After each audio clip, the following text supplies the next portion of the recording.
तो hello friends, आज के नए वीडियो में आप सभी का स्वागत है। तो प्रश्न एक, निम्नलिखित में से किस उद्योग को सूर्योदय उद्योग के रूप में माना जाता है? तो किस उद्योग को सूर्योदय उद्योग के रूप में माना जाता है?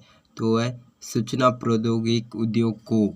प्रश्न दूसरा, भारत की पहली औद्योगिक नीति कब शुरू की गई थी? तो कब शुरू की गई थी भारत की पहली औद्योगिक नीति? तो है 1948 को। प्रश्न तीसरा, भारत की प्रथम पंचवर्षीय योजना किस पर आधारित की थी? तो किस पर आधारित थी? वो है एरोड्रोमर मॉडल पर भारत की प्रथम पंचवर्षीय योजना आधारित थी। प्रश्न चौथा, ग्लोबल फाइनेंस सेंट्रल रिपोर्ट 2030 में किस गवर्नर को A+ रेटिंग दी गई है? तो किस गवर्नर को A+ रेटिंग दी गई है? तो वो है शक्तिकांत दास को। ग्लोबल फाइनेंस सेंट्रल रिपोर्ट के अनुसार A+ रेटिंग दी गई है। तो आपका राइट आंसर बी होगा। प्रश्न पांचवा, जवाहर ग्राम समृद्धि योजना कब शुरू की गई थी? तो कब शुरू की गई थी जवाहर ग्राम समृद्धि योजना? तो है बी वाला, कब? 2001 को शुरू की गई थी जवाहर ग्राम समृद्धि योजना।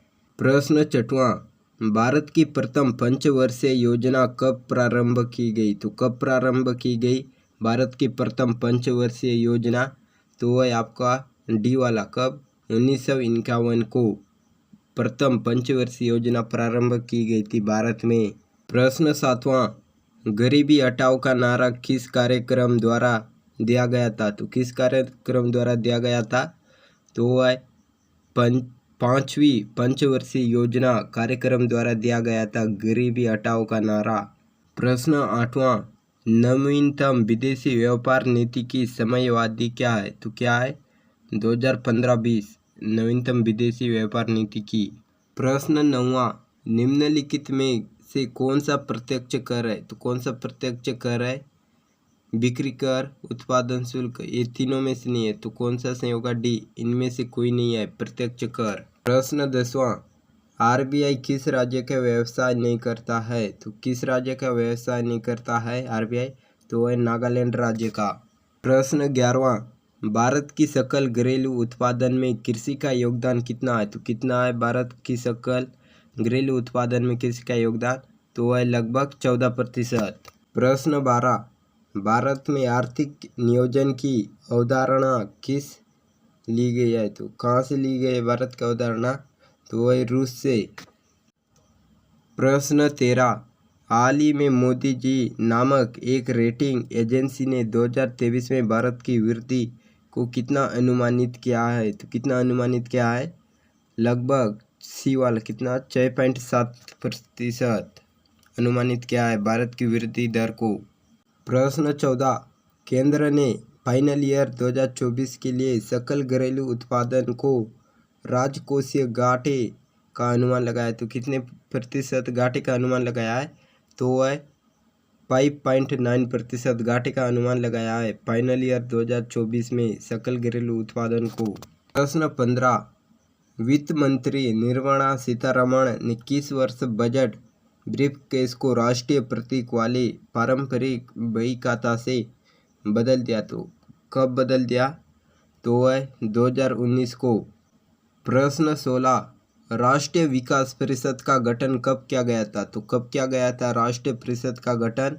तो वह 1952 को किया गया था राष्ट्रीय विकास परिषद का गठन।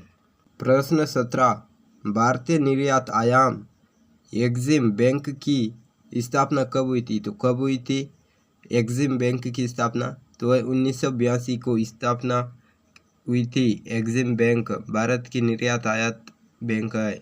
प्रश्न 18, औद्योगिक उत्पादन सूचांक IIP में किस क्षेत्र का भार सबसे अधिक है? तो किस क्षेत्र का भार सबसे अधिक है IIP में? तो वह विनिर्माण में। प्रश्न 19, इकोमार्क किससे संबंधित है? तो किससे संबंधित है इकोमार्क? तो वह ये सामान्य पर्यावरण के लिए इकोमार्क संबंधित है। प्रश्न 20, नचिकेत अधिक समिति का संबंध है? तो किससे संबंधित है? वित्तीय समावेश से। प्रश्न 21, रेटिंग एजेंसी ने हाल ही में भारत के सकल घरेलू उत्पादन का अनुमान बढ़ाकर कितना कर दिया है? तो कितना कर दिया है? वह 6.4%। रेटिंग एजेंसी ने भारत के सकल घरेलू उत्पादन का अनुमान बढ़ाकर 6.4% कर दिया है। प्रश्न 22, बैंकिंग क्षेत्र निम्नलिखित में से किस क्षेत्र के अंतर्गत आता है? तो किस क्षेत्र के अंतर्गत आता है बैंकिंग क्षेत्र? तो वह सेवा क्षेत्र के अंतर्गत आता है बैंकिंग क्षेत्र।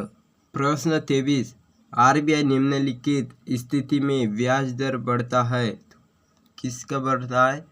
कम मुद्रास्फीति में ब्याज दर बढ़ता है आरबीआई में। प्रश्न 24, नाबार्ड की कुल पूंजी में सर्वाधिक हिस्सेदारी किसकी है? तो किसकी है नाबार्ड में सर्वाधिक हिस्सेदारी? तो वह आरबीआई की। प्रश्न 25, निम्नलिखित में से आरबीआई का क्या कार्य नहीं है? तो क्या कार्य नहीं है आरबीआई का? तो वह सिक्के जारी करना।